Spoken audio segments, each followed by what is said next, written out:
Let's start at the very beginning with the foundational knowledge you absolutely need. When we talk about YouTube strikes, we're essentially dealing with two distinct subjects, which are copyright strikes and community guideline strikes. And it's absolutely vital that you grasp the difference between these two, because if you're misunderstanding it, it can lead to a completely different set of problems. And in the worst case scenario, the termination of your entire YouTube channel. For many of us, our YouTube channel is not just a hobby; it's a significant part of our lives, our income, and our creative expression. So, what exactly is copyright strike? And at its core, basically, a copyright strike is all about intellectual property. Okay, every piece of original music that you compose, every photograph that you capture, every video you film, every script you write, these are all your intellectual property. Okay, this video is my intellectual property. You own the rights to all of them. You have exclusive control over how, when, and where it is used, or where it can be used, basically. Now, if someone else takes your unique creation and incorporates it into their own video without your own permission, without a valid license, they are infringing upon your intellectual property rights. They are using something that belongs to you without you saying so. So when you, as the rights holder, discovers this unauthorized use, you have the power to issue a copyright strike. YouTube, in this scenario, they provide the platform, the tools, the process for intellectual property owners to assert their rights. And this typically involves submitting a formal notice to YouTube outlining your infringement. If YouTube validates your claim, that is, if they agree that your copyrighted material has been used without your permission, then a strike is placed against that infringing video and crucially against that creator's YouTube channel. And this is all done automatically. Okay, basically the consequences of copyright strikes are in tiers. Okay, and they escalate really quickly. For instance, not instance though, within a 90-day period on YouTube, if you have more than 3 strikes on your account, your YouTube account could get deleted. Now, one strike is more like a notification, just warning you. 2 strikes is it can lead to temporary restrictions like preventing you from uploading for a period of time, removing a certain monetization feature on your account. And the third strike there is very, very the most devastating one, because it can lead to the permanent termination of your entire YouTube channel. Everything you've built, all of your content, all of your subscriber base, your entire community will be gone. And it doesn't just stop there.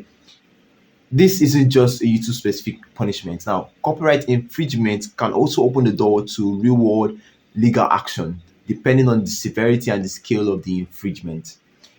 Because an intellectual property owner could choose to pursue a lawsuit against you for damages, and you have to pay. Yes, we're talking about financial penalties, court orders, and also the stress and expense that comes with a legal battle. And it's a serious business. And respecting intellectual property is not just good etiquette, right? It's a legal imperative. Community guideline strikes. And these are entirely different. While copyright strikes deals with who owns what, community guideline strikes are about maintaining a safe, respectful, and appropriate environment on the YouTube platform itself. YouTube has painstakingly developed basically a comprehensive set of rules, policies designed to prevent content that is harmful, harassing, hateful, spammy, deceptive, sexually explicit, or otherwise detrimental to the platform's ecosystem and to all of its users, basically. When a video or even a channel's overall behavior violates one of the established community guidelines, YouTube can issue a community guideline strike. Now, unlike copyright strikes that are often initiated by external intellectual property holders, community guideline strikes are typically issued by YouTube itself. This can happen through their sophisticated automated systems that are constantly scanning through all of your uploaded content here on YouTube. And then they also have employees that their job is to review this content, respond to flagged content, or engage in proactive monitoring of the whole of the YouTube space. Now, the overarching goal here is to ensure that YouTube remains a welcoming, a trustworthy, and a secure space for everyone that visits YouTube, from children to adults, from casual viewers to dedicated fans of people here on YouTube. Now, the progression of community guideline strikes mirrors that of copyright strikes, basically, because you typically receive a warning at your first violation, followed by an increasing restriction from such scanned violations. Ultimately, your channel will get terminated if you persist on violating YouTube rules. If you adhere to all of the internal conduct of YouTube, you definitely do not have a problem. These rules are basically non-negotiable, and if you want to be a part of this YouTube ecosystem, you have to decide to abide by these rules and not violate any one of them. So, with this clear distinction in mind, the big question on many creators' minds is, why now? Why does it feel like strikes are happening more often now than ever before? This is a critical question to ask because there are several converging factors contributing to this trend. And one significant element is in the update of YouTube's policies and technical capabilities. In recent years, YouTube has become much more proactive in empowering intellectual property holders. And YouTube has now made their system even more sophisticated so that these right holders can now easily identify and issue strikes by themselves against content that infringes on their work very quickly than ever before. And what happens is that this system can scan entire videos for specific audio or visual matches. It means that you need to be more vigilant about what you're using from others also. Now consider the hundreds of hours of videos being uploaded every second on YouTube. Content that might have been able to go undetected a few years ago, perhaps due to less advanced detection, is now by far more likely to be identified and potentially flagged for infringement. What was once hard to find is now easily detectable. So you should know that. What can creators do? How do you protect yourself and your channel from these digital pitfalls? Now, this is where we shift from understanding the problem to actually implementing concrete, actionable solutions. Now, these are strategies that can truly safeguard your creative future. The first and arguably the most crucial strategy is an absolute non-negotiable use licensed content or create it yourself kind of content.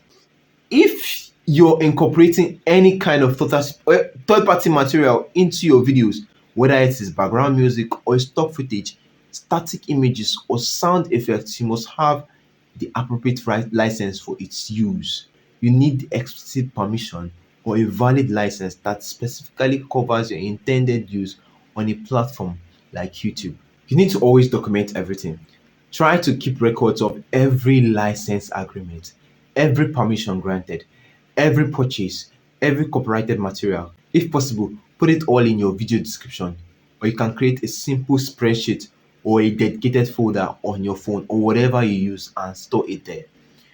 You need to note the date that you acquired the license, the source, the type of license, and any specific terms.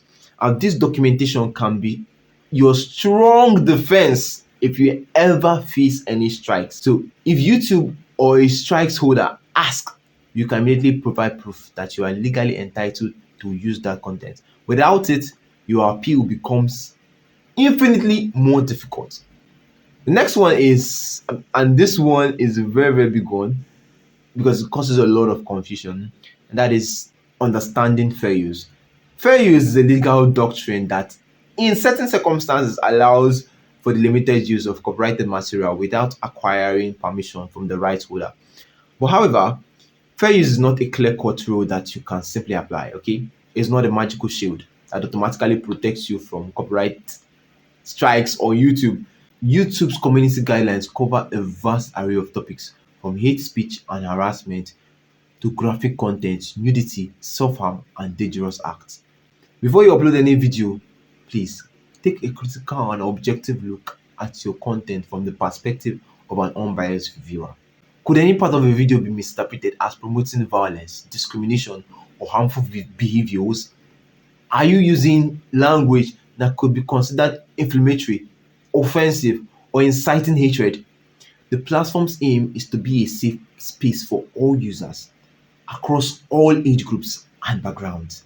And intentionally or unintentionally violating any of these guidelines can quickly lead to strikes.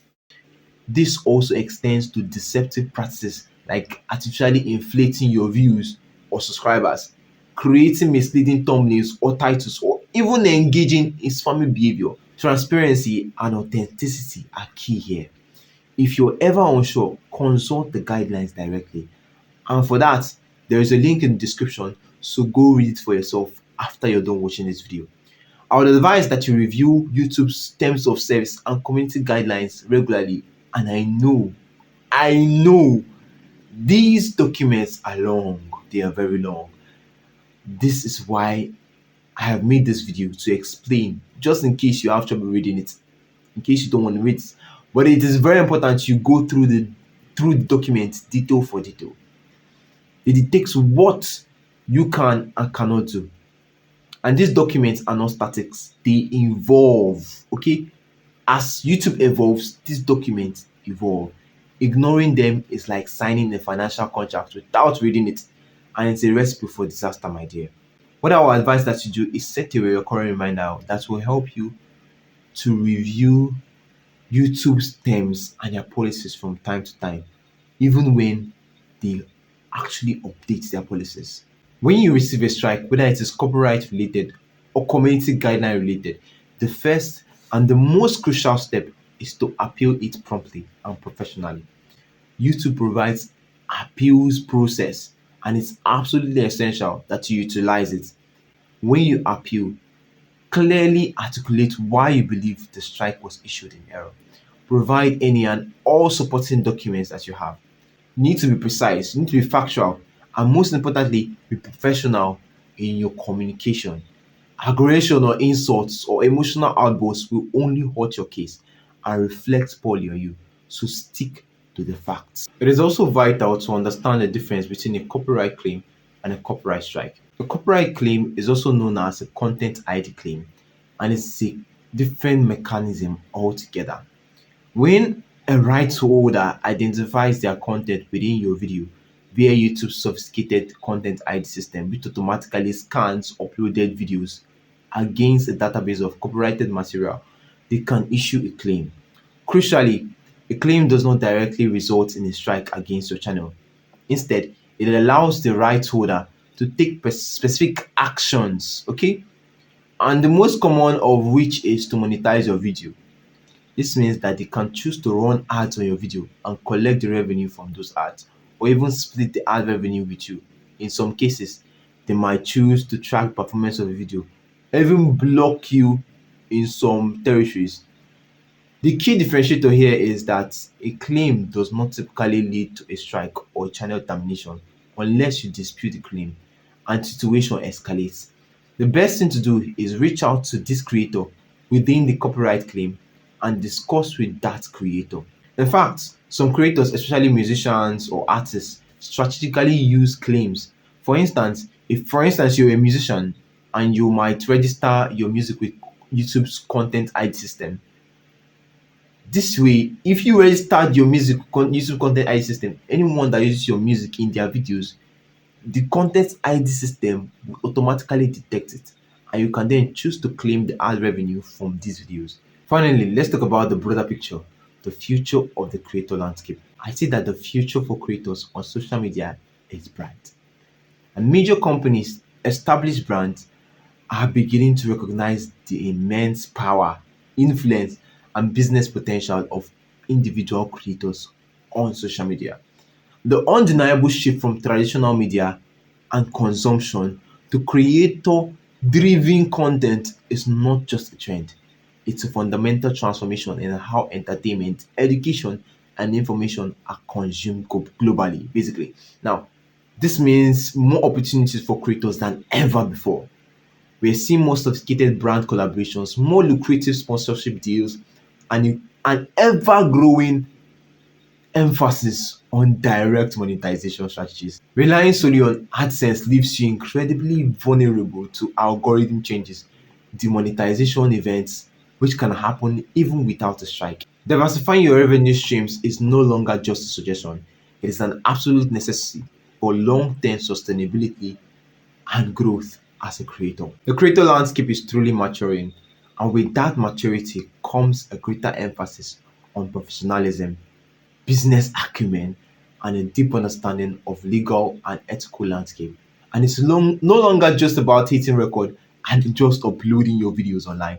It's about building a sustainable brand, understanding your audience on a profound level, and skillfully navigating a complex digital ecosystem. Okay, the opportunities are vast now, but so are the responsibilities. By proactively addressing issues like copyright and community guidelines, by understanding your rights and your obligations, by continuously learning and adapting to new policies and technologies, creators can not only survive but truly thrive in this exciting, challenging, and ever evolving digital era. So take your time, do your research, protect your work, diversify your efforts, and most importantly, keep creating amazing things. Your future is waiting, and the future is yours to shape. Thank you so much for watching this video. If you love this content, don't forget to like this video, don't forget to subscribe, and drop something amazing that you heard from this video. Drop a comment below. Don't forget to go to the description and read through the YouTube community guidelines step by step. Thanks so much for watching this video. This video has been kept for you. You can go ahead and watch it now. Peace.